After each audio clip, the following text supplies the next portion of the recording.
Ja siis igal juhul sellest alates me saime luuletoa nime, siis me tegime sünnipäevaks inimestele luuletusi. Siis me tegime, ja nüüd me tegime ka koolitantsu-tiimile sellise tänavaluuletuse. Ja siis... Sellist nädalat nagu kirjeldava ja selgitava, et publikule ka kasulik. Ja siin on ka siis ringi nalju, ehk siis kui mõned naeravad ja mõned ei naera, siis see on normaalne.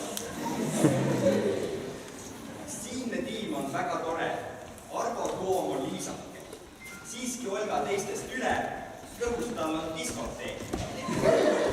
Arvo tantsib nagu leeb. Tantsutehnika teeb. Kui tantsime kui juhuks vees, asja selgeks helgelt teeb. Tooma trenn on nagu saun. Kõlab õpilaste laul.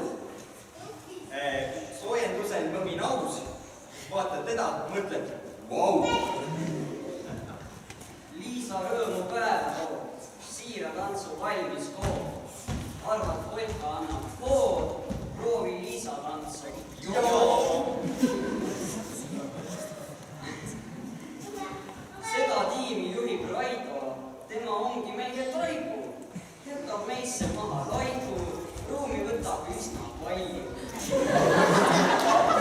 Kõige hullem peol on Ketli. Meelde tuleb öisid retki. Või siis päris totraid hetki. Kõva nad oli, kui ta sündis.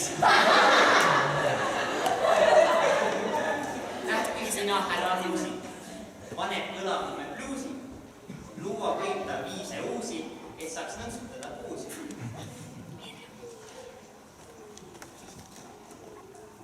Laste mõttes tantseliin, selle ees meil seisab liin.